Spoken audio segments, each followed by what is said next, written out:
Hey! I'm Jamie! Jamie, last October when we did a bunch of mini challenges, you missed out! I did. I'm so sad. But you know what? I'm kind of tired of all these full-size challenges. I want a teensy-weensy battle. Last time we did it, I didn't do so well. Well, let's see how you do this year. All right, let's bring on the mini games! Bring on the mini games.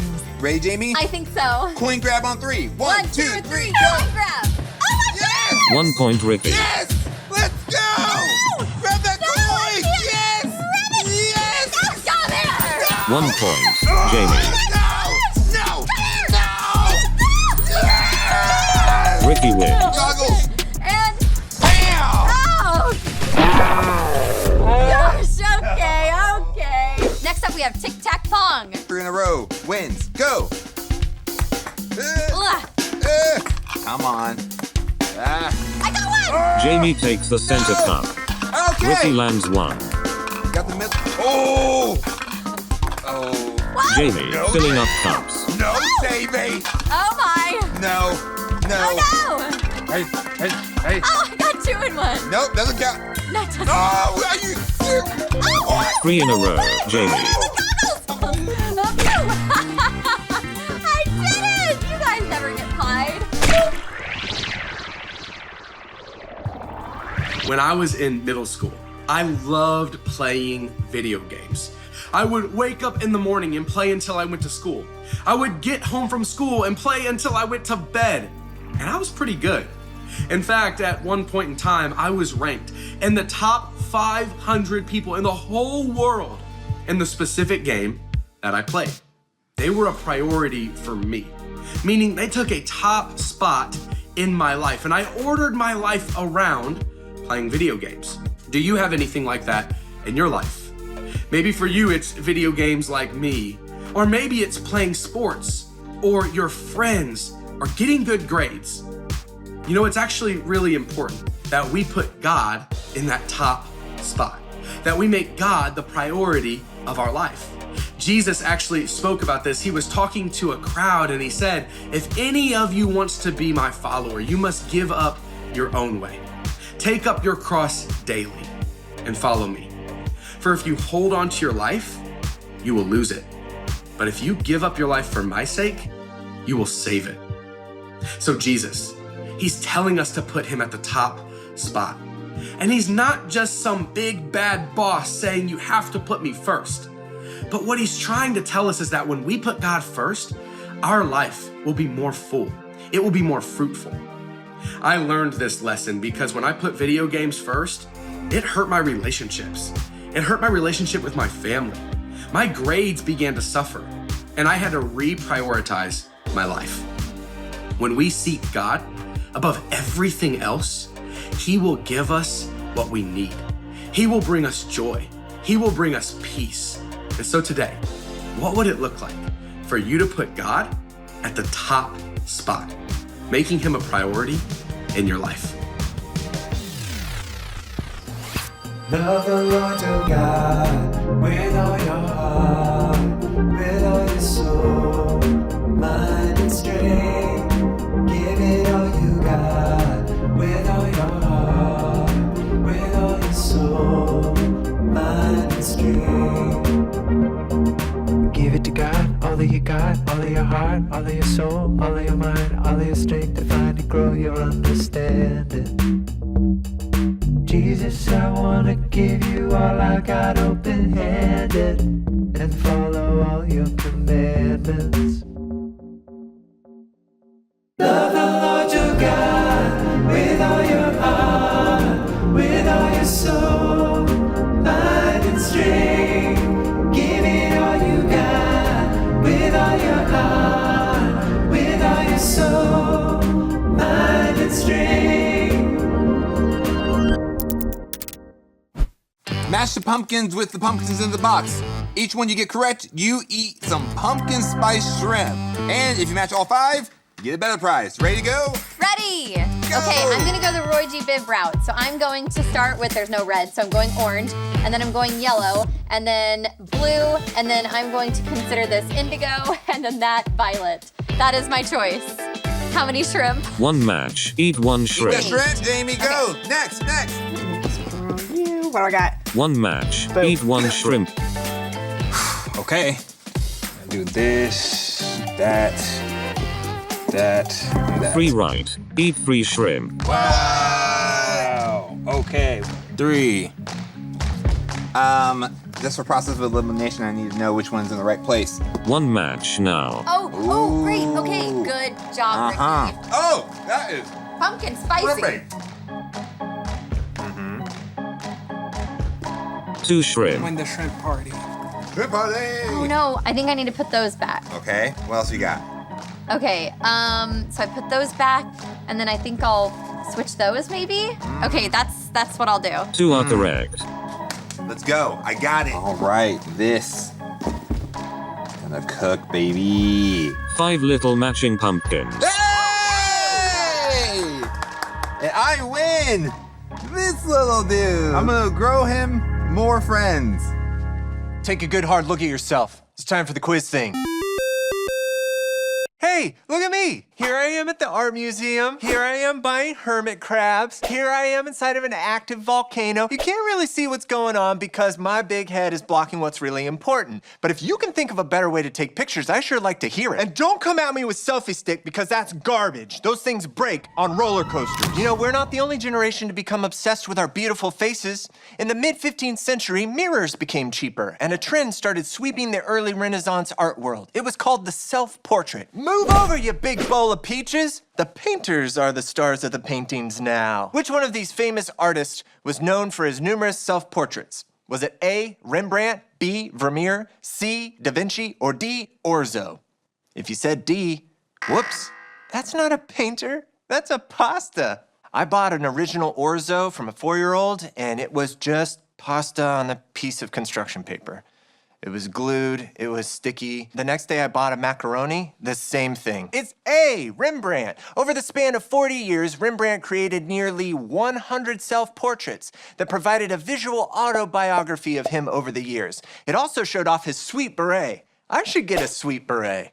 What do you think of my sweet beret? Oh, I don't like this. Did you know it's estimated that there's 93 million selfies taken every single day around the world? That's a lot of selfies. 93 million? We're so used to having a camera phone shoved into our faces to capture every waking moment. You know, the first camera phone that was sold in the US was the Sanyo SCP-5300. Now, which year was it released? Was it A, 1999, B, 2000, C, 2002, or D, 2005? If you said C, take a selfie of yourself and hashtag it winner.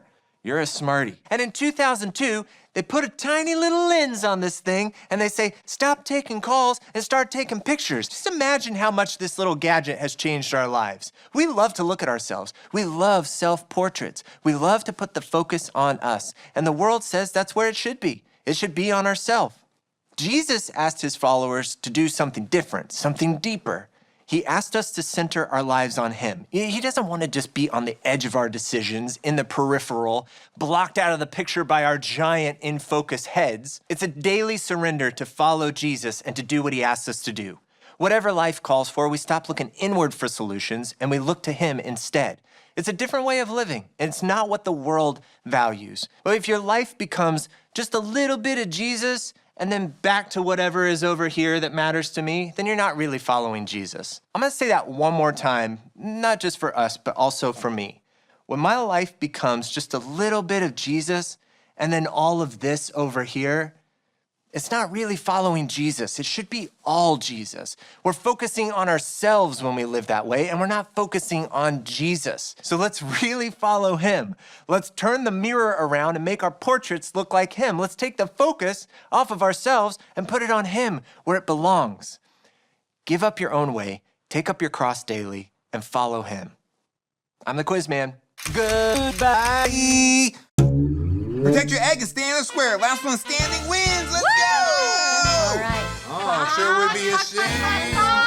Sure would be a shame if any eggs Taylor. got Okay, I'm going after both out. What would happen, Jamie, if one of these...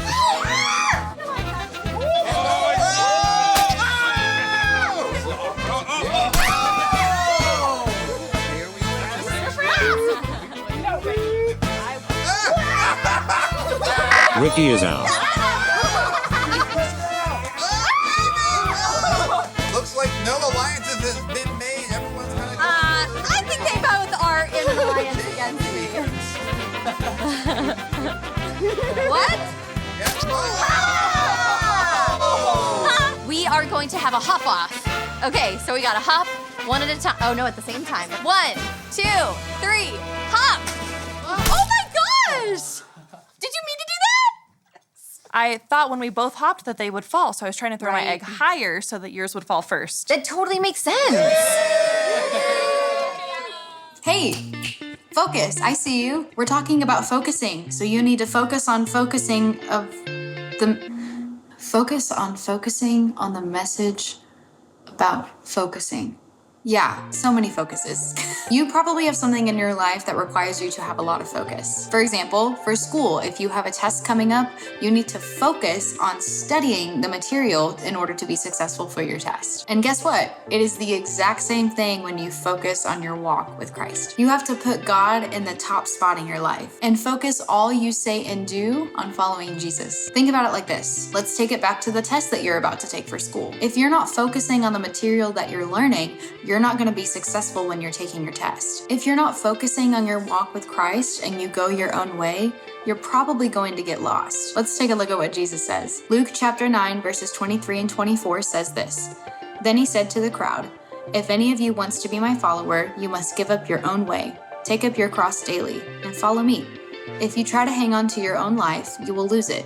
But if you give up your life for my sake, you will save it." See, I think this verse is really interesting because it makes you stop and think, what is Jesus saying when he says, take up your cross daily? Taking up your cross daily means that you are fully surrendering to God. You're giving up your own way for the glorification of his kingdom. So why do you think Jesus asks people to give up their own way and follow him? Well, because Jesus is the way. In John 14, verse 6, Jesus says, "I am the way, the truth, and the life. No one comes to the Father except through me." And since he is the way, we should follow him. And Jesus doesn't ask us to focus our lives on him because he's bossy. Jesus was telling us what really mattered in the world, the way that God created it, in the kingdom of God. Jesus was describing to us firsthand how great the world works when it is as it should be. Jesus is saying that following our own path will leave us lost. But if we give up the control, our life will be saved, and you will be able to find love, joy, and peace. And hey, sometimes giving up your own way and following Jesus is not always easy. And sometimes you can lose focus and get distracted or discouraged. And guess what? That's okay. You just need to refocus and start a new day with God in your top spot. And if you're feeling lost, ask for his direction and wisdom and try to figure out ways that you can focus on him daily and give your life and love to look like Jesus. Go like the wind. You got it? Oh no! Here we go. Great. That looks like iced tea. Hey, drink. That's like beef broth or something. Okay, bye. Shoot the breeze. I feel like I am not. Oh, stop it! Eee! Wow! Let's go. And the technique! Wow! Oh my gosh! Let that sink in. That means he wins. You just blow it off. That was gonna be my second choice too. Limeade? Breeze along. Oop, well, very, very well done. Oh my god.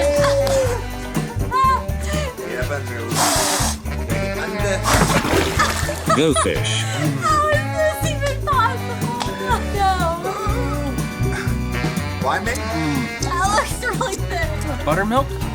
The winds of change wait for no one.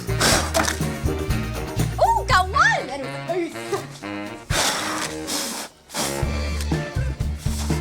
Oh no, oh no!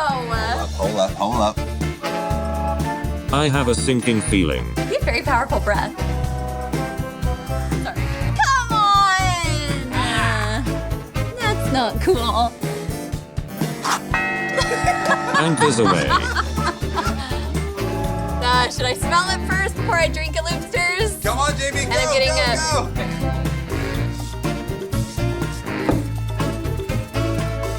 I think it's clam juice.